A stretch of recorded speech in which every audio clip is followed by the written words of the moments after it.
Join us now for Health for Life, brought to you by Vitruvian Health, formerly Hamilton Healthcare System.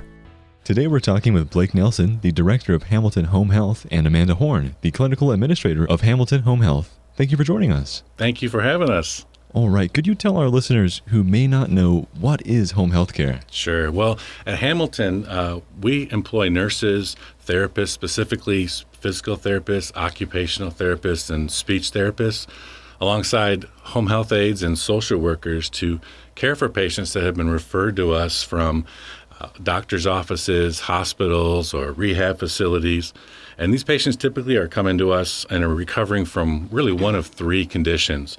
They're either recovering from illness, injury, or surgery. And obviously our goal is to come alongside them, help them through their plan of care, help them gain greater independence, strengthening, maybe learn how to energy conservation, or simply just to slow their disease progression. So there's a lot of things that we do within home health. How does home health differ from personal or non-medical home care? Sure, I'll be glad to answer that. Personal or non-medical care is non-skilled care, typically services such as light housekeeping or meal prep or maybe running errands, usually performed by a CNA or nurse's aide. Home health care, on the other hand, is skilled intermittent care performed by licensed clinicians. Referrals are made by a physician, and the patient must be considered homebound, which means they have a difficult time leaving home without help. Maybe they use a walker or a cane or assistance from another person, and they leave home infrequently. Okay. What are some examples of how patients benefit from health care? We have a wide array of patients with different needs. It can be anything from providing wound care for all types of wounds, such as surgical, trauma, or diabetic wounds. We manage wound vacs. We have patients with Foley catheters.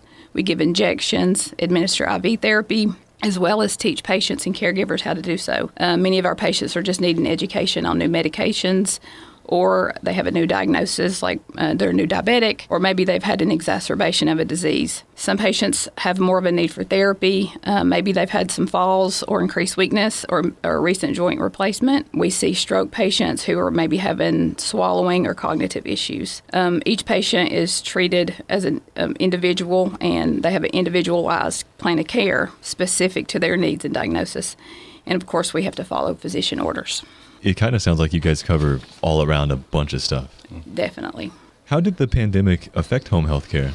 Well, that's a great question. And, to start, we learned a lot about ourselves, I think, during that time. Healthcare did in particular. But as patients that had active COVID at home, our team really stepped up. I was really impressed and grateful to our team. They did a phenomenal job in the home, caring for those patients and putting patients and families first. As our community at one point became a hot spot for COVID in the state, this was really what ushered in some of the thoughts regarding a MAX program. And I think you can remember that those patients that were presenting to the hospital during that initial phase of COVID, they had a very deep lung infection. They were in the hospital for 5, 6, 7+ weeks at a time, and many of them were on ventilators. But that was how we banded together as a system to really look at how we could open up some beds within the hospital, because there were certain patients that stable enough to be cared for at home through routine visits by our nurses, as well as frequent telehealth visits from physicians. So we would front load our visits weekly to make sure those patients were well cared for and they were stable in their status. And so due to the success of the COVID MAX program, we've been able to develop other specialty MAX programs that have provided similar results as well. Yeah, speaking of those MAX programs, you offer quite a few. Can you tell our listeners what they are?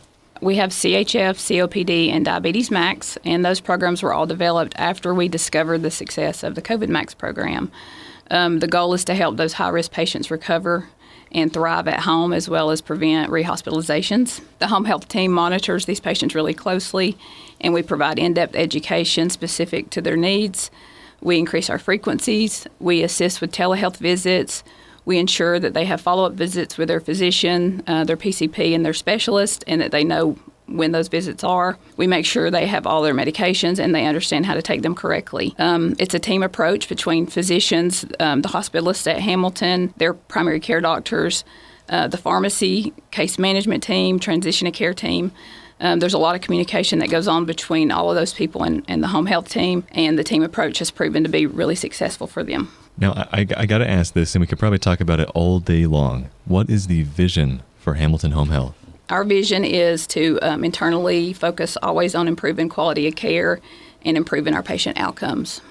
And I think it's worth noting that as the only nonprofit home health serving this area, we've enjoyed partnering with the Whitfield Healthcare Foundation and learned a lot about that during the pandemic, especially during the holidays. They have the Love Lights program that happens during Christmas time, and the community has an opportunity there to partner with the Whitfield Healthcare Foundation and Hamilton Home Health by donating in honor of loved ones. And in 2022, this past year, they donated, the community donated, or the foundation raised over $43,000 last year. And that money, every penny of it goes right back into the community through the hands of our social workers at Hamilton Home Health, Hamilton Hospice, and People's Cancer Institute. So we're really grateful to the community for the opportunity to partner with them and make an impact in the lives of those who are needy through the Whitfield Healthcare Foundation. What does the home health industry look like in the coming years? That's a good question too. I think currently, right now, the home health industry is fluid. It's changing quite a bit, like anything in healthcare. Many of the larger companies within home health nationally are looking to consolidate or reduce costs. However, despite reimbursement cuts and just total adjustments throughout the home health industry, utilization of home health services continue to steadily rise nationally. And it's interesting, the experts are saying that projections are indicating that home health is headed into some of the busiest years on record. To give you some numbers, 2022 national expenditures on home health services were $131 billion. They're projecting that at the end of this year, it's going to be $141 billion that's expended nationally. And so it's a $10 billion increase year over year. And that's going to usher in some of the fastest growing years for home health. So looking at the estimates from 2025 to 2031, national health expenditures on home health services are estimated to reach $250 billion. So that's an increase from 2023 to 2031 of $110 billion of expenditures going into home health. And again, that makes home health the fastest growing healthcare segment beginning in the 2025 and working its way through 2031. Incidentally, the next fastest growing, segment is hospital care, which is projected to grow at 6.1% year over year. So I think the question is, what is driving all of this growth? And undoubtedly, the aging baby boomer population is a major factor. However, I do believe that the community is learning and experiencing the benefits of home health, and they're seeing how it improves quality of life and independence. I always love hearing like benefits and why something is growing. It's growing for a reason. And you've kind of provided exactly why. There's no reason not to get into this. Absolutely. It is growing. There's a need there. The baby boomers are getting older, and they typically are coming to us with 2 or more conditions. So they're a little bit sicker than decades past, elderly in decades past. And so there is a need across the board and people want to be at home. And they don't want to be in the hospital if they don't have to be. And so we provide a way for patients to be able to live an independent life as much as possible. Yeah, it's always that comfort that really solidifies it. That's right. How could our listeners find out more about Hamilton Home Health? They are welcome to call us. Our number is 706-226-2848. We require a physician referral, so if a patient thinks that they have a need for home health, they could talk to their physician about it, and they just send us a referral over. Well, that sounds great. For more information about Hamilton Home Health, call once again 706-226-2848 or visit hamiltonhealth.com/homehealth.